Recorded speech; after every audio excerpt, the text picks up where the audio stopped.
ஒரு சொல்லு சொல்லாமலே பார்வையாலே ஒருத்தரை எரிச்சல் படுத்த முடியுமா? முடியும்னு நிரூபிச்சிருக்காரு நம்ம வேட்டை முத்துக்குமார். எவ்வளவோ படம் நடிச்சிருந்தாலும் இப்போ தாய்க்கிழவி ரிலீஸ் ஆனதுலேருந்து பயங்கர பாப்புலர் ஆயிருக்காரு முத்துக்குமார். லிங்குசாமி டைரக்ட் பண்ண வேட்டை படத்தில் நடிச்சதுக்கப்புறம் அவருடைய பேரில் வேட்டை சேர்ந்துருச்சு. அதில் மாரிங்கிற கேரக்டர் பண்ணியிருந்தாரு முத்துக்குமார். அதுக்கப்புறம் ஒரு சில படங்கள் நடிச்சிருந்தாலும் பேட்டையில் தேவாரமா மாளவிகா மோகனனுக்கு அண்ணனா சூப்பராக பண்ணியிருப்பாரு. சார்பட்டா பரம்பரையில் தனிகாவாக அவருடைய எக்ஸ்பிரஷன்ஸும் பாடி லாங்குவேஜும் நிறைய ஆடியன்ஸை அட்ராக்ட் பண்ணுச்சு. பேட்டை சார்பட்டா பரம்பரை இந்த ரெண்டு படத்துலையும் அவருடைய கேரக்டரும் நடிப்பும் யார் இவர் அப்படின்னு கேட்க தான் வச்சுச்சு.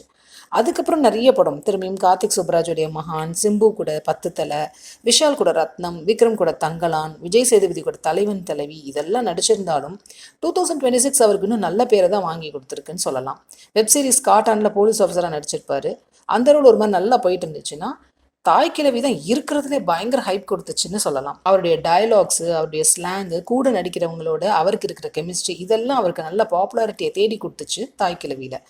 இன்னொரு பெரிய ப்ளஸ் என்னென்னா அவருடைய கேரக்டரை உருவாக்கின விதம். அதுக்கு நம்ம டைரக்டர் சிவகுமார் முருகேசனுக்கு தான் பெரிய பாராட்டை தெரிவிச்சுக்கணும்.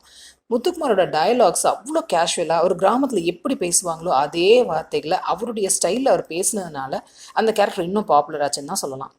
அவர் கேரக்டர் மாதிரி நெகட்டிவ்னாலும் நிறைய பேர்கிட்ட இருந்து அவருக்கு பாசிட்டிவான ரிவ்யூஸ் தான் வந்திருக்கு. இந்த படத்தின் மூலமாக சூப்பர் பாப்புலர் ஆயிட்டாரு முத்துக்குமார். அடுத்த படம் டிமாண்டி காலனி 3ல அஜய் ஞானமுத்து டைரக்ஷனில் அருள்நிதி கூட நடிச்சிட்டு இருக்காரு நம்ம முத்துக்குமார். மதுரையில் பிறந்து கூத்துப்பட்றையில் நடிப்பு படித்து வாய்ப்புக்காக ரொம்ப பாடுபட்ட அவருக்கு கடைசியில் ஒரு நல்ல பொசிஷனும் ஒரு நல்ல அங்கீகாரமும் கிடச்சிருக்கு. முத்துக்குமார் இன்னும் நிறைய மூவிஸில் நல்ல நல்ல கேரக்டர்ஸ் பண்ணி ஆடியன்ஸ் எல்லாரையும் என்டர்டெயின் பண்ண நம் வாழ்த்துக்கள். செலிபிரிட்டிஸ் பற்றி அப்டேட்ஸ் தெரிஞ்சுக்க எங்கள் சேனலை சப்ஸ்கிரைப் பண்ணுங்கள். மீண்டும் அடுத்த அப்டேட்டில் சந்திப்போம்.